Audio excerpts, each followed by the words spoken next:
Our scripture reading for today is taken from the book of Matthew, chapter 27, verses 15 to 19. Now at the feast, the governor Pilate was accustomed to release for the crowd any one prisoner whom they wanted. And they had then a notorious prisoner called Barabbas. So when they had gathered, Pilate said to them, "Whom do you want me to release for you?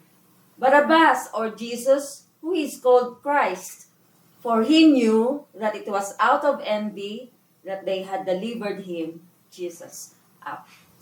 Besides, while he was sitting on the judgment seat, his wife sent word to him, "Have nothing to do with that, righteous man, for I have suffered much because of him today in a dream." Sa Tagalog, nakagaulian na ng gobernador na tuwing Pasko ay magpalaya ng isang bilanggo na hinihiling ng taong bayan. Si Barabbas ay isang kilalang bilanggo noon. Nang magkatipon ng mga tao ay tinanong sila ni Pilato, "Sino ang ibig ninyong palayain ko? Si Barabbas o si Jesus na tinatawag na Kristo?" Alam ni Pilato na naiinggit lamang sila kaya nila sinakdal si Jesus. Bukod dito, nang si Pilato ay nakauna sa hukuman, nagpasabi ang kanyang asawa, "Huwag kang makialam sa taong iyan, Jesus. Wala siyang kasalanan. Ngayon ay pinapahirapan ako ng aking panaginip tungkol sa kanya." May the Lord add conviction upon hearing of His word. May all we be seated. Maraming salamat sa Lord. Ang pamagat po ng mensahe sa araw na ito ay A Wife's Dream. Alam natin yung eksena na kung saan si Pilato, habang kausap niya ang Panginoon, di ba, naghugas siya ng kamay.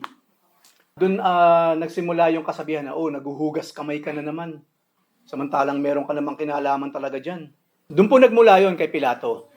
Matthew 27:24, "Now when Pilate saw that he was accomplishing nothing, but rather that a riot was starting, he took water and washed his hands in front of the crowd, saying, 'I am innocent of this man's blood.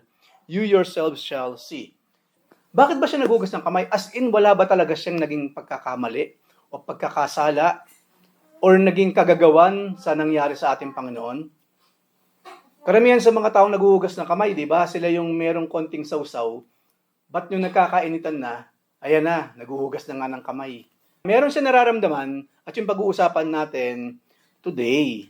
Ang eksena po, dito muna tayo, ito yung pagkakataong inilapit na nila, dinala na kay Governor Pilato, ang ating Panginoon, kasi maging si Herodes, by the time, ayaw niya ng something to do with the Lord Jesus Christ.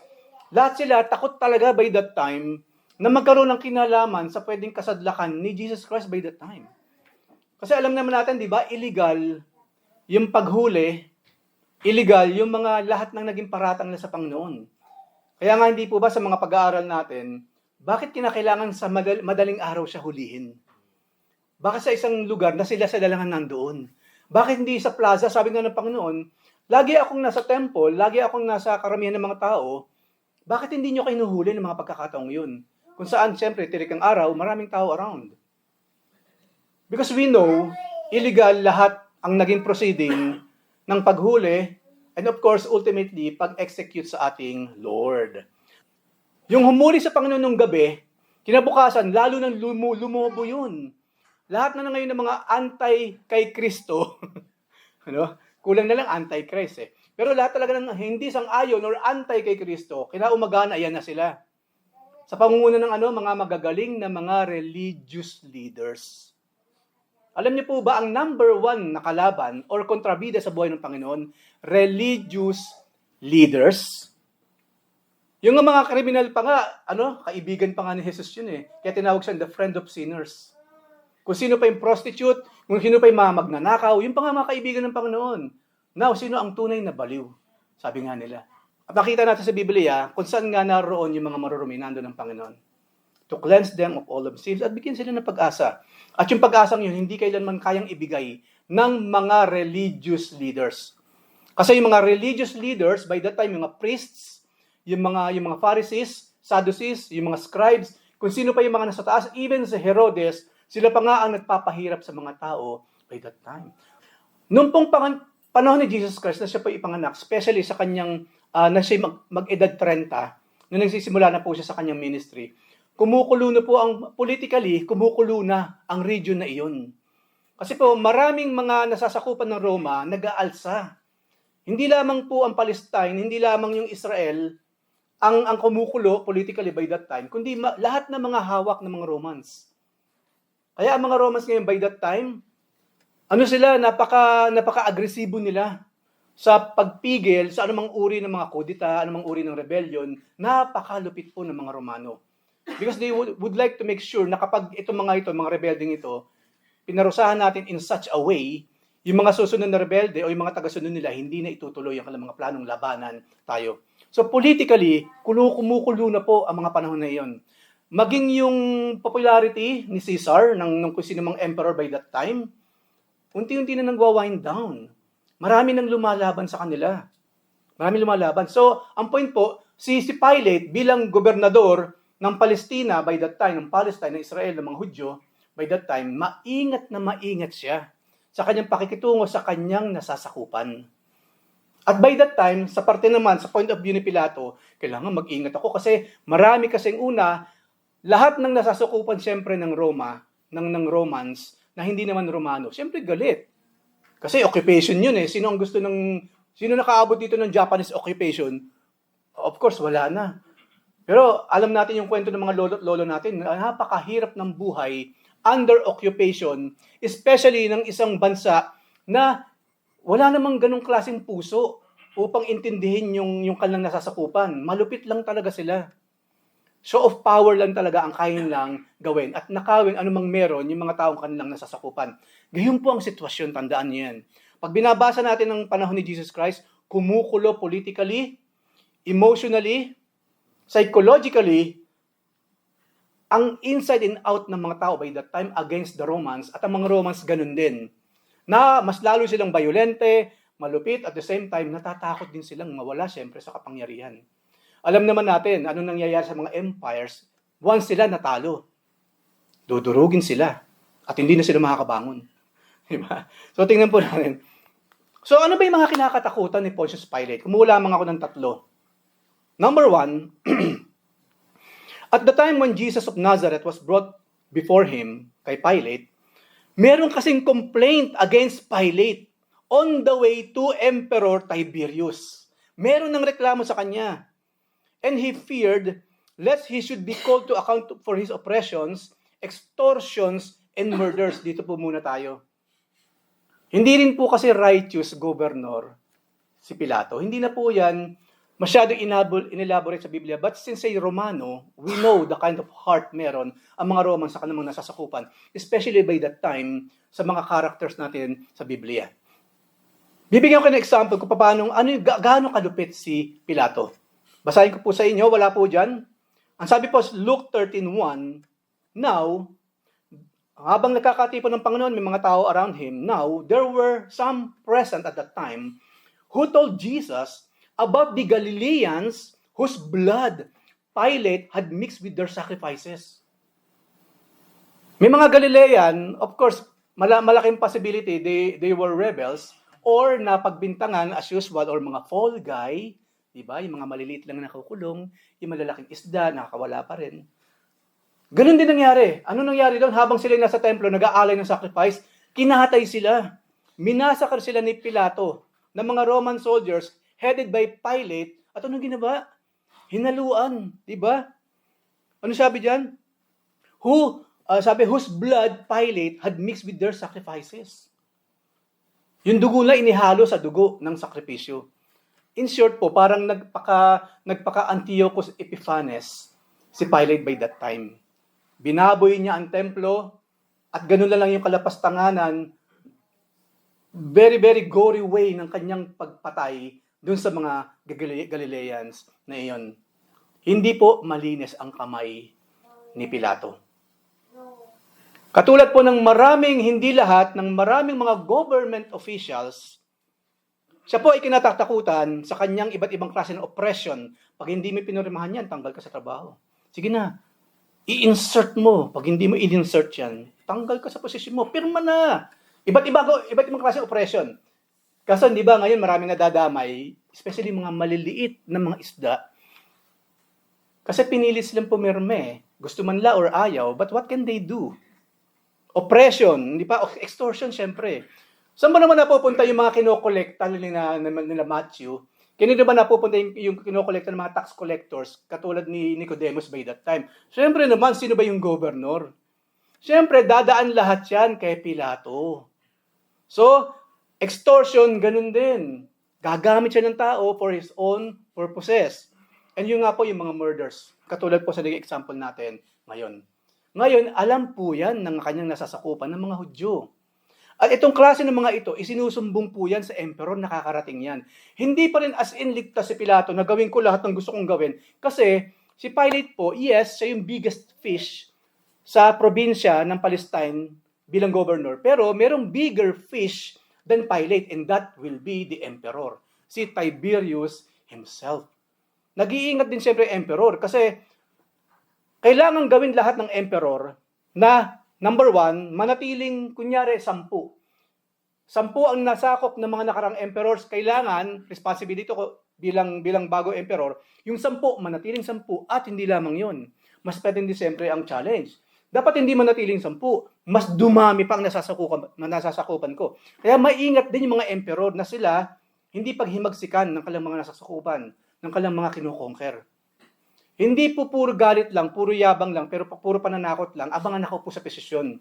Ingatan nila yung posisyon nila by what? Kahit papano, ipakita sa mga tao na hindi ka ganun ka salbahe at pagsabihan mo yung mga tauhan mo na huwag kayong salbahe kasi yung pagiging salbahe ninyo nagre-reflect sa aking authority bilang emperor. Maraming nakarating po kay Tiberius, katulad sa binanggit natin, na ginagawa ni Pilato. Ang point po, nanganganib na rin ang kalagayan ni Pilate bilang governor by that time. Imagine ninyo yung klase ng pressure meron si Pilate by that time. Number one, under lamang siya ng real big fish, which is yung emperor. Anytime patalsikin ka siya ng emperor, talsik siya. Pag meron ng, hindi lamang yun, pag naisipin ng emperor, may nagkakagulo doon, hindi ko masyado na-manage yung Palestine. Kailangan ko ng fall guy. Sino ba yung governor? Siyempre, si Pilate. It's so easy for the emperor na lahat ng sisi ibuhos sa kanya. Kaya mag-ingat si Pilate maigi. Kailangan niya mag-ingat. Kasi yun ang naghihintay sa kanya. And we know what will happen to them. They will die horribly. Alam natin ang nangyayari. Hindi lamang kadalasan, hindi lamang yung governor, ang mga papariwara, pati pamilya niya mapapariwara yan. Lahat. Kaya ganun po. Ganun kagulo ang isip ni Pilate. Tapos biglang kinaumagahan, dumating ngayon yung mga tao, dalay itong taong to ng pangalan ay Kristo, at kiniklaim niya na siya ay King of the Jews. Hari daw siya. So yun po, ang una, natatakot si Pilate kasi siya mismo alam niya, meron siyang kalokohang ginagawa. Lahat po ng taong may ginagawang kalokohan, tama lang na matakot. Dahil one day, what goes around, comes around. Sabi nga nila, hindi pwede, sabi ng Panginoon, ng Biblia, ano man tinatanim mo, yun ang babalik sa iyo, nangaanihin mo. Lagi pong babalik yan. Laging babalik yan. Kadalasan, yung tinanim mong maliit, pag bumalik sa iyo, malaki na. Ganun ngayon ang kinakatakutan ni Pontius Pilate. Pangalawa po, John 19:7 and 8. So, lahat ginagawa ni Pilate para sabihin, wala akong nakikita talagang kasalanan dito. Kumbaga sa loob ni Pilate, pakialam ko naman dyan, bahala na kayo dyan. Kaya nga po, di ba dinala na kay Herodes yan, si Jesus Christ? Tapos si Herodes talaga, ayaw din niya. Pag tinatanong niya ang Panginoon, ang talino ng Panginoon sumagot. Hindi pa balang, pero pag sumagot ng Panginoon, lumalabas, ang guilty pa yung nagtatanong sa kanya. Ganun po ang Lord sumagot. Hindi siya pabalang. Napakatalino niya, na kapag siya kinwestiyon, ang sagot niya, ang next na mangyayari, yung nag-question sa kanya, kukusinin niya yung sarili niya ngayon. Oo nga, no? Ay, enough of this. Dalhin kay Pilato yan. We know the story. Maging si Herodes, ayaw kong makialam dyan. Dalhin yan kay Pilate. Pero dapat po talaga kay Herodes. Kasi Hudyo yun eh. Dapat kasi, hindi na, alam ni Pilato, hindi ko na kasi business yan. I'm a Roman, nasasakupan ko kayo, bahala kayo sa mga bagay na yan. Kaya nga pinadala kay Herodes. Kasi si Herodes, isa rin siyang wicked and weak na klase ng hari. At personal lamang na interest talaga ang kanyang pakay. Kaya ibalik yan kay Pilato. Ayoko rin makialam sa taong yan. Ayaw ko. Ngayon maraming tinanong si Pilato, hindi na natin iisa-isahin yung basahin niyo lang on your own. Kada sasagot ng Panginoon, wala siyang makitang pagkakamali. Kasi pag nagtanong siya, tunay nga ba na ikaw ang hari ng mga Hudyo? Ano sabi ng Panginoon? Ikaw ang nagsabi niyan, hindi ako. Hala, paano to? Nalagay ngayon sa alanganin si Pilato, mas matalino yung kino-question niya kaysa sa kanya. Tapos hindi lamang yun, ang isa pang malaking dagok, di ba? Ayaw mong sumagot sa mga tinatanong ko sa'yo. Hindi mo ba alam na nasa kamay ko ang buhay mo? Anong sagot ng Panginoon? Yung authority meron ka, ibinigay lang sa'yo yan. From where? From above. Si Pilato ngayon, dumbfounded siya. Okay. Balik sa kanyang chamber, magpapahinga. Ano ba ito kinalalagyan kong ito? Yun ngayon ang kalagayan ni Pilato. So, sabi niya, mga Hudyo, ay sorry na lang, wala po ako nakikitang kasalanan ng taong ito. So, gusto ko siyang palayain. Ano sagot ng mga Hudyo? The Jews answered him, we have a law. And according to that law, he or Jesus ought to die because he made himself the Son of God. Yun muna. Kine-claim niya kasi anak siya ng Diyos, Big G. Hindi siya anak ng demigod lang, kundi Big G. Ni Zeus, kumbaga sa mga Griego, sa Romans, si Jupiter. When Pilate heard the statement, he was even more afraid. May tanong, bakit lalong natakot si Pilate nung marinig niyang ang isa pala sa kine-claim daw ni Jesus Christ, siya yung anak ng Diyos. Making himself, kapantay ng Diyos. Even Pilate, naintindihan niya ang sinasabi. Na ang kine-claim ng Panginoon, ako'y anak ng Diyos, so I am God. So, what? Kasi alam po ni Pilato, yung konsepto ng pagiging anak ng Diyos. Alam po natin sa Greek mythology, alam din natin sa Roman mythology, na may mga Diyos na sumisiping sa anak ng tao, nagkakaanak sila. Ang tawag doon, demigod. Small g, or mga anak ng Diyos. Sino-sino yung mga si Perseus? We know the movie. Alam natin mga pelikula. Marami pang mga si Odysseus or someone else, si Achilles, mga anak daw ng mga Diyos yun. Kaya mga demigod sila. Alam po nila yung konseptong yan. Na on this planet, meron talagang, naniniwala sila kay Zeus, kay Athena, kay Diana, naniniwala sila kay Jupiter, kay Mars, sa mga planeta, sa mga Diyos-Diyosan na yan, at yung mga Diyos nila na yan, kaya talagang mag-anak sa tao. At nagiging demigod nga yun. Alam nila yun and they believe that. They are very, very superstitious at naniniwala sila sa mythology kasi yun ang kultura nila eh. Kaya ngayon na marinig ito ni Pilato, nag-turn on yung mythological belief ni Pilato. Natakot siya. What? Kinikilim pala itong taong to na siya anak ng Diyos, demigod. Kaya po natakot si Pilato by that time.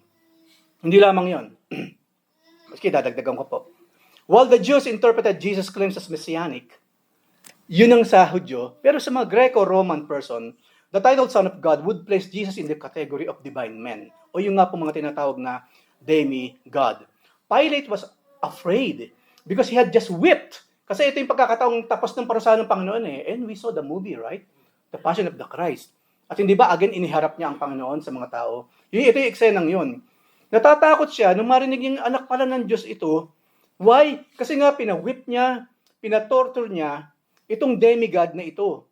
So in his mind, it could bring down a curse or vengeance upon him. Natatakot siya sa ginawa niya ngayon sa ating Panginoon.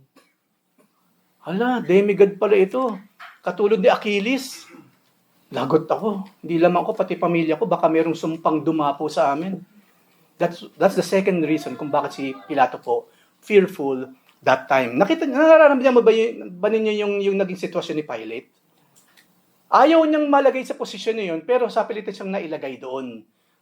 And in the process, lumalabas ngayon yung lahat ng kanyang takot, lumalabas ngayon lahat ng kanyang mga guilty feelings dahil sa mga kasalanan kanyang pinagagawa ng mga nakaraan at until this point in time. Kumbaga, madadagdagan pa yung mga ginawa kong pagkakasala?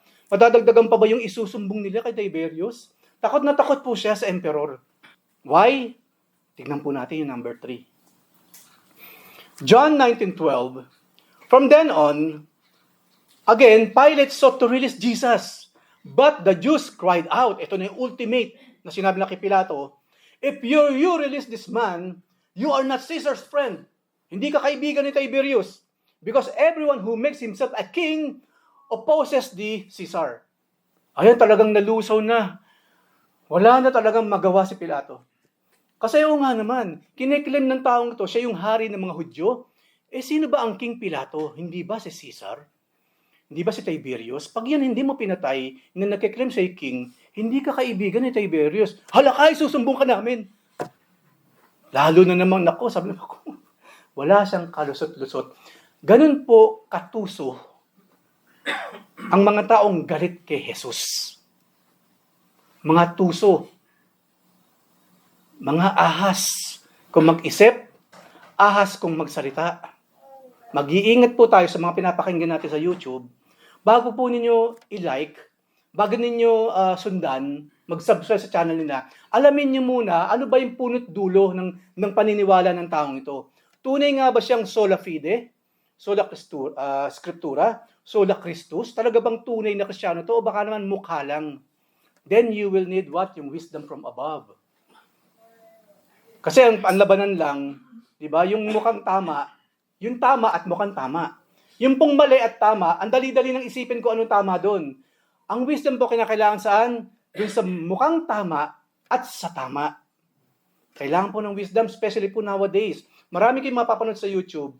Number one, yung mga tahasan ng anti-Christian naman talaga, anti-Jesus Pangalawa, yung mga website na kala mo naman mga napakababait ng mga anghel, kala mo naman mga anak ng Diyos. Yung pala, kalaunan, makikita ninyo, Yahweh is darkness. Huwag kayong magpapabitag. Once you enter the rabbit hole, sabi nga nila, sa Alice in Wonderland, mahirap nang lumabas. Okay? Pero of course, sa tulong ng Panginoon, walang imposible sa Kanya. Kung talagang tayo magsisisi, Lord, patawarin mo ako. Nanonood pa rin ako, nakikinig pa rin ako sa taong ito nung nagsasabing si Yahweh ay darkness. If I were you, kung sino man sa inyo, ang sumusunod pa rin, nakikinig pa rin sa katuruan ng taong yon, I'm telling you, you are committing a very, very big mistake. Sinabi na nga niya, Yahweh is darkness. Makikinig ka pa rin sa mga messages ng taong yon. Para ka nang nakikinig sa kalaban ni Jesus, sa kalaban ng Diyos, kalaban ni Yahweh. Lord, marami naman siya sinasabing tama, yun na lang mali, iiwan ko. Sa tingin niyo, ano sasabihin ni Yahweh? Maligamgam ka, isusuka kita. So, sa langit po, walang papasok ni konting bahid ng dungis. Ngayon kung ang katwiran ng ibang Kristiyano, kaya sa nakikinig, hindi niya naman pinapakinggan yung mali, yung tama lang, bahid dungis po ang tawag doon. They will not enter heaven. Kaya nga sabi ni Pablo sa church by that time, mga kapatid, inihahanda ko kayo bilang isang bride na isang virgin bride na walang bahid dungis. Why? Kasi ikakasal kayo kay Kristo doon sa langit. Any bride na marumi, hindi papasok sa langit in the first place, hindi na tunay na bride. Yun po ang gusto ni Jesus, ng ating Panginoon. Gusto na mapapangasawang malinis, walang bahid dungis, worthy of heaven. Kaya po ulitin ko po mga kapatid, kalimutan nyo na yung kasabihan, yung paniniwala natin na, hindi, pakikinggan ko na lang yung tama. Pag may sinasabi na siyang mali, ignore ko na lang. Mali pong prinsipyo yun. Bakit? Mahirap bang makinig sa tama na lang talaga, puro tama? Ba't kailangan pa natin magtiis sa mga may tama naman at mayroong konting mali? Bakit pa tayo makikinig sa ganun? Why? Why settle for less? Right? Andiyan naman ang Biblia in the first place. Sinabi ba sa Biblia ang Yahweh is darkness? Hindi. Ang sabi sa Biblia, Yahweh is light. So yung nagsasabing Yahweh is darkness is against the Yahweh of the Scripture. That person is an enemy of God at lahat ng sumusunod sa Kanya. So Yahweh is light. Yahweh is not darkness. That is from the devil himself. So takot na naman itong si Pilato. Alam ng mga Hudyo by that time that Pilate feared Tiberius Caesar. Mga panahon na yon ni Jesus Christ. At hindi lamang yon, ito daw pong si Tiberius Caesar, napaka-suspicious. Alam niyo po ba na isa yan sa trait ng mga leaders? Isa yan sa trait especially ng mga dictators. Lahat pinagsususpetyahan. Pati asawa po. Alam po ba niya in history, basahin niyo yung kwento ng buhay ng mga emperors. Even their own wives, pinapatay nila kapag meron silang suspecha. Kapag pinagsuspecha na asawa nila, they even kill their own wives. Hindi lamang yon, pati magulang, pati mga kapatid. Si Tiberius po, sagad ang kanyang pagiging suspetyoso. Kaya delikado si Pilato, pag nadagdagan mo naman yung kwento patungkol sa kanya, lagot siya sigurado. Lagot siya sigurado. So the Jews were intimidating Pilate by threatening another upheaval. Pag hindi mo kami sinunod, Pilate, nila sinasabi sige, pag hindi ka nakinig sa amin, Pilate, magre-rebelde kami. Of course not. Pinaparamdam nila. Sabi nga nila, ano raw yung mas malakas sa words? Action speaks louder than words. Ayan na yung mga tao, mob. Ang dami, ipako sa krus. Ipako sa krus. O sino pipiliin niyo itong walang kwentang Barabas na to o si Jesus Christ? Barabas. Nakita niyo yung klaseng evil meron yung mga tao by day, yung mob. Si Jesus na nagpapagaling, bumuhay ng patay. Wala naman siyang kasinungalingang sinabi, wala siyang minura, minaliit, o whatsoever, wala siyang ginawa. Ang pinili na si Barabas, isang mamamatay tao, pusakal na kriminal. Yun ang klase ng utak, ng thinking meron ng mga tao by that time sa harapan, sa galit nila sa ating Panginoon. And that is the kind of thing or thinking meron ng mga tao ngayon against the Lord Jesus Christ. Many people po na ating mga sinusundan sa Facebook, maraming taong sinasubscribe natin sa Instagram, sa TikTok, they hate the Lord. Then why follow them? Yun na lamang lifestyle nila, napaka-anti-Christ na. Tapos ipa-follow pa natin ang kanilang mga feeds. Don't do that. Mga kapatid, minumulat ko lang ating mga mata sa mga bagay na lagi natin ginagawa, pero para tayo naging manhid na. Nagkaroon tayo ng spiritual na pampamanhid. Na lagi itinuturok ng kalaban through what? Social media, through what? Through movies, through music. Ano nangyari sa atin? Dumb. Mga manhid sa katotohanan. We are following na pala yung taong yun, patungong hukay, hindi pa natin alam. Yung klase ng mga tao nung araw, at yun din po ang nangyayari sa panahon natin ngayon because the time is near. Sa pag-aaral po namin every Tuesday, talagang ang laki ng katibayan, we are now in Revelation era. Nasa panahon na po tayo ng Book of Revelation, Apocalypse, o yung huling panahon, yung end of the world na sinasabi sa Biblia. We are living in that time na. So lahat po ng masahol, mas lalo pang magiging masahol. Katulad po sinabi ni Apostol Pablo sa aklat ng Timoteo. Yung mga masasama, lalo po silang sasama. Kaya daw yung mga mabubuti, talagang magpakabuti na tayo. Kasi merong anghel darating. Titignan niya ngayon sa noo, sino ba yung merong Holy Spirit at sino yung wala. Yes, sa bandang huli po, sa huling panahon, uutusan po na yun ni Yahweh, ang mga anghel, yung mga reapers. Alam niyo po, ang reaper, hindi po si kamatayan ng reaper. Ang reaper po mga anghel. Sila ang pipili, merong Kristo sa puso, may Kristo talaga sa puso to. Ito, kunya-kunyarian pa wala namang Kristo to O dito sa kabila yan. Alam po nila yung mga nagpapanggap at yung mga totoo. Ano sinabi doon sa Revelation? Iipunin yung totoo at lahat ng mga masasama at mapagpanggap, itatapon sa apoy. And that is hell. Walang hanggan silang masusunog sa hell. Kung tutusin po, mas masahol ang kasalanan ng mga taong nag-aanyong relihiyoso. Kaysa sa mga taong talaga namang masama. Kinalakihan niya. Nagmumura na kasi nanay nila. Nung lumaki sila, nagmumura sila. Bastos yung isip ng mga kasama niya sa bahay, kaya naging bastos isip niya. Kung tutusin, biktima sila Sa sarili lang ng nalipunan, right? Kaysa naman sa mga taong may Bible pa, nakasuot pa ng talagang napakagara mga religious costumes or what. Pero anti-Christ. Galit kay Jesus. Hindi lamang sa gawa, maging sa kanilang mga sinasabi. At alam niyo, nakakalungkot sa mga taong yan talagang pupunta ng impyerno. Habang sinasabi lang si Jesus ay Diyos, meron silang ibang Diyos pa na sinasamba. Habang sila'y nananalangin kay Jesus, nananalangin pa sila sa iba. Saan mo nakita sa Biblia yung nananalangin ng Kristiyano sa iba? Ang sabi sa Biblia, ang pinapanalangin lang ang Ama, ang Anak, at ang Banal na Espiritu. Wala pong ibang pinagpeprayan ang tunay na Kristiyano kundi yung the Father, the Son, and the Holy Spirit lang.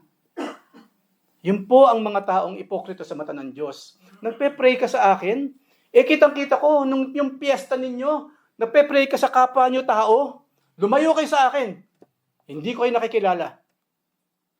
Itatapon sila saan daw? Sa kadiliman. where there will be weeping and gnashing of teeth. Galit na galit po ang Panginoon sa mga ipokrito. Alam natin yan, 7 times yung sinabihan ng mga ang mga Pharisees, right? Woe to you, Pharisees, hypocrites! Sinisigawan ng Panginoon talaga, harapan yung mga Pariseyo, mga ipokrito kayo. Para kay mga nicho, kulay puti sa labas, ang ganda-ganda, pero sa loob nabubulok na bangkay. Yun ang sinabi ng Panginoon. At yun mismo yung mga religious leaders na nasasabing sila ay sumasamba kay Jesus, pero sumasamba din sa iba. Nananalangin kay Jesus, pero nananalangin din sa iba. Ipokrito. Yan ang sinasabi ng ating Panginoon. Not me, but the Lord Jesus Christ, He said it. Siya ang nasabi niyan, mga kapatid. So mananagot ang sino mang gumagaya sa kanila. Hindi ko nag-hallelujah tayo sa kanang kamay. Okay na. Hahanapin naman yung kaliwa. Sa mo naman itinataas yung kaliwa mo. Sa kapwa mo tao. Sa mga bagay na gawa ng iyong sariling kamay. Lumayo ka sa akin, hindi kita kilala. Kayong mapaggawa ng ano raw? Ng kasamaan. So, ang Lord ang nagsabi nun, ha? Ang Bible ang nagsabi nun, masama yung mga taong merong ibang pinagpepreyan at merong ibang pinaglilingkuran. Specifically, ibang Diyos at mga rebulto na gawa ng kamay ng tao. Isang malaking kalokohan para sa isang manlilikha, nasambay ng kanya nilikha, di ba? Kunyari ako gumawa nitong mic na to. Oy, ang ganda ng nagawa kong mic. Sinasamba kita, mic. Papurihan ka, o mic. Baliw ako, di ba? Kapag ginawa ko yon. Ngayon, may mga tao, sinasamba yung bato. Kukuha ng kahoy, sabi sa Biblia to, ha? Pumunta sa forest, kumuha ng kahoy. Ngayon, yung kalahati ng kahoy, ginawang korting tao, korting hayop, at sinamba niya yung sarili niyang ginawa. Samantala yung kalahati ng kahoy, kung saan yung kalahati ginawa niyang rebulto, sinamba niya, ginawa naman panggatong. Anong kinabahan nun? Parehong kahoy na nanggaling sa isang source. Ang sinasabi naman ng Biblia, malaking kahangalan ang ginagawa ng mga taong sumasamba, nananalangin sa iba, at hindi lamang yon, mas masahol pa, ginawa mo, sinasamba mo. Paano nangyari yun? Ngayon si Yahweh, si Jesus Christ, siya ang creator natin, kaya natin sila sinasamba. Kaya natin sinasamba ang Ama, ang Anak at ang Banal Espiritu, kasi sila ang lumikha sa atin. Hindi mangyayaring isang araw si Jesus mismo, biglang sinamba si Kuya dito. Hindi mangyayari yun. Why? Insanity. Kabaliwan para sa isang lumikha, nasambahin niya kasi yung kanyang nilikha. Kabaliwan po ang tawag doon. Hindi na po ako nagpapasayin ng tabi kasi po nasa huling panahon na po tayo, maging sa mga nanonood. Kabaliwang malaki, foolishness ang pagsamba sa isang bagay na ikaw naman kasi ang gumawa or kapwa mo tao. Yan po ang sinasabi sa Biblia. Now, do not close your ears. What I'm saying now is a judgment from God. Kapag tayo nagtengang kawali pa sa mga sinasabi ko, pinipilit pa nating bibahin ang ating takbo ng isip ngayon, ang ating takbo ng puso para hindi mo marinig yung sinasabi ng nasa harapan, then you are committing a very, very big sin against God, your Creator. Malay nyo, hindi na ako makapagsalita after this. Malay nyo, bigla akong kinuha ni Lord after this. At huwag kayo mag-alala, marami pa na susunod.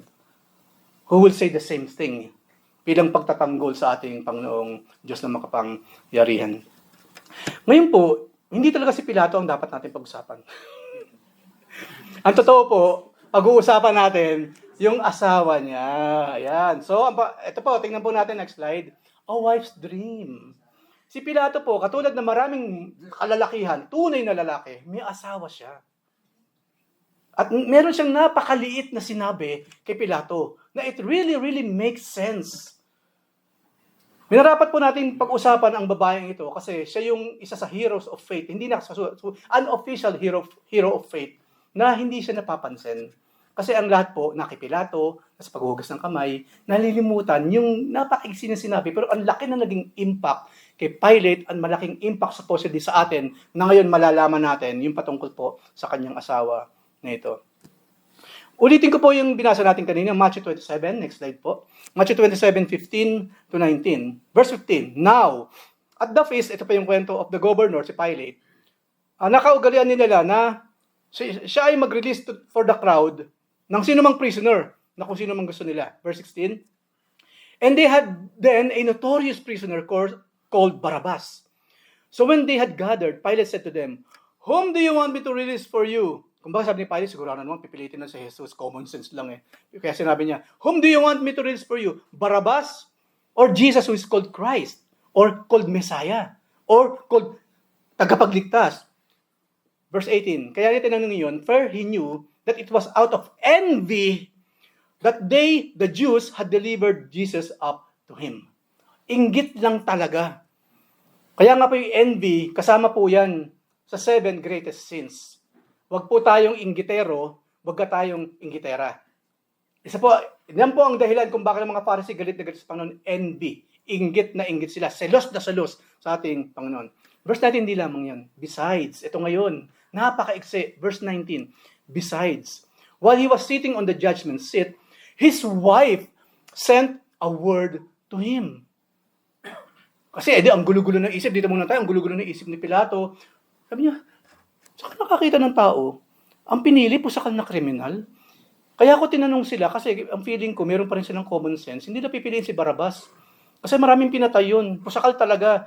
The earth will be better without Barabbas, kumbaga. Kaya I know, ang pipiliin nila sa Jesus. Kaso lumalabas dahil nga sa inggit. Walang common sense yung mga. Hindi, may common sense, pero yung common sense nila, punong-puno ng karumihan sa kanilang sinful nature. Kaya po, hindi rin enough yung common sense. Dagdagan natin ng common sense from God. Diba? Kasi may common sense yung mga Pharisee, pero according sa kanilang maruming common sense, si Barabbas ang nararapat na palayain, hindi si Jesus. Yan na, pumasok na naman si Pilato sa kanyang chamber. Hindi ko na malaman ang gagawin ko dito. Yun nga po yung time. Meron dumating na sulat sa kanya. Yun nga po galing sa kanyang asawa. Ano yung sinabi niya kanyang asawa? Ito po, next slide. Have nothing to do with that righteous man, for I have suffered much because of him today in a dream. At may pirma pa, Claudia. Wala akong makita kasi pirma niya talaga eh. Yan ang po yung nakita ko. Hugs and kisses. Napakasimple. Wala man lang sinabi na, "Hi sweetheart, how are you? O okay ba lahat? I love you." O nga pala, have nothing to do. No. Walang pasakalye. Wala. Diretsahan si Claudia. Ano sinabi niya? Have nothing to do with that righteous man. For I have suffered much because of him, Jesus Christ, today in a dream. Nagkaroon ng panaginip yung asawa. Kayo bang mga babaeng asawa nagkakaroon ka ng dream about us, mga husbands? I hope magaganda yung mga panaginip niyo about us. No? Ano panaginip niyo? Nagloloko na naman, no? O gumagala-gala na naman ng mata. Ayan. Kasi katulad nito. Pero of course, iba naman ito eh. Itong dream na ito, we believe na hindi ito, kasi ang sabi po sa Book of Proverbs, yung daw panaginip ay bunga ng pag-iisip. Yung maghapon ka nag-iisip, yung iba na nasa back of your mind na nalimutan mo na. Pero magsa-surface yun sa ating dream. Kaya po yung dream, wala pong special, walang supernatural sa dream. Kaya pag may nakita kayong number, hindi ibig sabihin yun itataya ninyo. Hindi totoo yun. Kasi nungalingan po yun. Nanaginip ng ahas, nanaginip ng poste. Walang ganyan. Pag-usapan po natin ngayon yung dream according sa Bible. At yun nga yung kanyang napanaginipan. Hindi na dinescribe ni Claudia anong klaseng dream yung kanyang napanaginipan. But definitely, it is about the Lord Jesus Christ. Yung dinaranas niya ngayong pagpapahirap at kung saan, in a way, nakipilate yung final decision kung siya'y pakakawalan or hindi. But of course, alam na natin, ultimately, it is God's purpose, God's plan, all along. So, sino si Claudia? Hindi po natin makikita sa Bible ang kanyang pangalan at ang information about her, but nasa history books po siya. Hindi po pwedeng si Pilato, kilala si Pilate, hindi pwedeng hindi kilala ang pamilya ni Pilate. At ito po ang pangalan niya, Claudia Procula. Sige po, pwede na. Yan. Number 1, sino siya? Pontius Pilate's wife. Number 2, ito pa ang mahalaga sa lahat. Isa sa granddaughter of Emperor Augustus. Apo pala siya nung dati emperor bago pinalitan ni Tiberius. So makapangyarihang babae ito. Technically, a Roman princess. Yes, number 3 na po tayo. Siya po ay isang Roman princess. Kasi kamag-anak niya yung mismong emperor. So, in short, ito pong babaeng to, makapangyarihan siya. Hindi siya basta-basta babae. May pinag-aralan po ito. May pinag-aralan siya, makapangyarihan. Hindi lamang yon. Number 4, Claudia grew up near a Roman outpost close to the Mediterranean Sea. So halos doon na siya lumaki sa area ng Palestine. So alam niya, yung nangyayari sa lugar na yun mula nung siya'y maliit pa. Alam ni Claudia bilang kamag-anak ng isang emperor, yung political world, alam po ni Claudia yun, alam niya ang politics. Kasi yung lolo niya ay isang, of course, emperor. Hindi lamang yun, mag-asawa siya. Ano yung napangasawa niya? Gobernador pa. See the power na meron itong babae. Ito sa yung kanyang experience sa kakaalaman. Number 5, hindi lamang yon.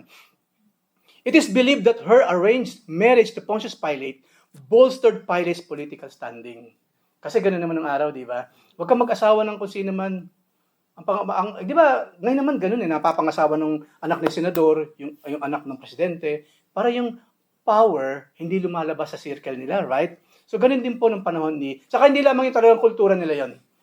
Napag-aralan natin, di ba, yung panahon ng mga Griego bago yung Romano, kung paano para magkaayos yung dalawang emperor. Sige, mukhang hindi natin masosolve itong problemang ito ng tayo-tayo lang. Siguro maganda. Yung anak mong lalaki, pakasalan yung anak mong babae. Para yun na lang ang mag-solve sa ating mga skirmishes na hindi na kita may isipang galawin, hindi mo na ako may isipang girahin kasi magkakamag-anak na tayo through our sons and daughters. Ganun ang ginagawa nila by that time. So, kultura na po yan. At yun mismo itong si Claudia. And hindi lamang po yun. Number 6. Some records indicate that Claudia, having long been found, kasi alam niya yung lugar, doon sa lumaki. Alam na niya, found siya sa mga sa Jewish faith na tinatawag. And merong nagsasabi po sa history, even though hindi masyadong kailangang satiksikin pa, na later on, she converted to Christianity after Jesus' resurrection. Kasi po si Claudia, doon lamang siya sumulpot sa eksenang yon. At nung magsalita pa siya, si Jesus ang laman ng kanyang panaginip. So according to history, not according to the scripture, kasi hindi na siya naging mahalaga yung buong pagkatao ni Claudia. Ang mahalaga lang kay Claudia, yung kanyang panaginip. Kaya siya nabanggit sa Biblia. Yung panaginip. Pero wife siya. Pero sa history, siya si Claudia na nagkaroon ng panaginip patungkol sa Panginoon. At since then, maraming nagsasabi, later on in life, siya tumanggap din sa ating Panginoon. Especially nga po, nung malaman ni Claudia, yung kanya na panaginip ang pinahirapan ng kanyang asawa ng mga Hudyo na buhay magmuli. Ilang Roman soldiers, ilang Romans ang tumanggap sa Panginoon nung ang Panginoon nag-resurrect? Marami po. Hindi po masyadong inelaborate yan sa Biblia. Ang dami pong mga galit kay Jesus, maraming mga Romans, especially mga soldiers, nang mag-resurrect ang ating Panginoon, they believed. They became a firm believer of the Lord. Di ba? Andiyan yung mga kwento sa Book of Acts, yung centurion. Marami sa kanila. Someone else pa, yung panahon ni Peter. Right? Maging yung taong yun, naging devout, meron siyang fear sa God, pero kailangan niya makilala sino ba talaga yung Diyos na aking pinaniniwalaan. At kaya nga si Peter ang ginamit ng Panginoon para makilala niya si Jesus, ng ating Panginoon. Hindi lamang yun si Pablo. Si Apostle Paul, Hudyo, church killer, masahol pa sa mga Pharisee na pinag-usapan natin. Hindi lamang yung Roman citizen pa. Doble-doble, kung tutuusin, ang dapat na maging hatred, galit ni Paul kay Jesus Christ. Pero na makita ng Panginoon na buhay sa kanyang vision sa heaven, he became the Apostle Paul. Hindi po nabanggit lahat yan, pero ang dami pong na-convert into Christianity because of the resurrection. Alam niyo kung bakit napakahalaga ng belief sa resurrection? Ang sabi ni Pablo, kung hindi totoong resurrection, then walang kwenta itong ginagawa natin, mag-uwian na lang tayo. Sabi nga nila, imbis na tayo mag-BS Bible study, mag-BS na lang tayo, ba't shopping? Kung walang resurrection. Pero meron kasing resurrection. And even si Claudia, according to history, naniwala siya sa Panginoon because of the resurrected Jesus Christ Himself. At number 7, hindi lamang yun, some believe that perhaps, ito po talagang perhaps, Claudia was the person responsible for relaying the details of Jesus' trial to the disciples for documentation. Oo nga naman. Nandun ba yung mga apostol sa chamber? Nandun ba? Paano nalalaman yung mga pinag-uusapan ni Jesus Christ sa ni Pilate? Paano? Nandun ba si Paul by that time? Nandun ba si Peter? Nandun ba si Peter, Paul, and Mary? Nandun ba silang tatlo? Wala sila doon. Ni isa man sa mga apostol, wala doon. And yet, naisulat ng mga apostol yung kwento. Ano nangyari behind the curtain na nag-uusap ang Panginoon, maging si Pilato. So, in a way, it makes sense na maaari. Maaari, hindi po 100%, maaari, it was Claudia later on na nagkwento. What transpired? Ano yung naging usapan ni Jesus Christ, our Lord, at ng asawa ko na si Pilate? Maaaring siya po yun. Ngayon po ba nakita ninyo kung gaano kalaki pala yung naging papel ni Claudia sa kwento ng ating Panginoon, especially sa kanyang mga huling oras bago siya i-crucify? Yes, napakalaki po mga kapatid. Hindi binanggit sa Biblia yung pangalan niya. But nakita natin how God mightily, wonderfully, miraculously ginamit si Claudia in a very, very simple, short letter sa kanyang asawa. Kaya po, hindi po lahat ng tumatayo ng sa pulpito ang kinikilala ng Diyos. Even kayong mga nakaupo dyan, one way or the other, one day, maaaring gamitin kayo ng Panginoon in a very, very short verse na isi-share ninyo sa inyong mga kamag-anak, diba, sa inyong mga kaibigan, na yun palang pagsisimulan ng kanilang pananampalataya sa ating Panginoon. One short verse. Katulad ni Claudia. Hindi verse yung sinabi niya eh. Hindi pa nga galing sa scripture. Hindi sinabi lang niya na naginap ako patungkol sa taong yan, which is the Lord Jesus Christ. At ito ang dapat mong gawin. Mga kapatid, ito pa pang wonder. Parang nawala yung pagiging asawa ni Claudia by that time. Kasi hindi pwede yun eh. Kasi hindi pwedeng ang babae manghimasok, number one, sa trabaho ng lalaki. Pwede bang si Joy, si Mrs., Sister Joy, pumunta sa opisina, kasapin niyo yung boss namin doon, oy, bigyan mo ng mas mahabang break si Joy, si Eric. Pwede ba yun? Pwede mong gawin ba yun, Joy? Hindi. Hindi, pero ang ginawa dito, di ba?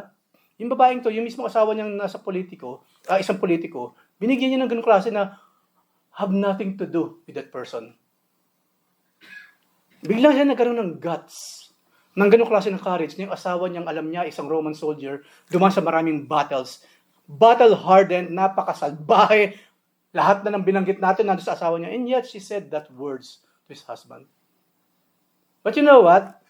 Ang kagandahan naman kay Claudia, kung bakit din siya ginamit ng Panginoon, through that very, very simple way and yet very, very powerful. Makapangyarihan kasi si Claudia.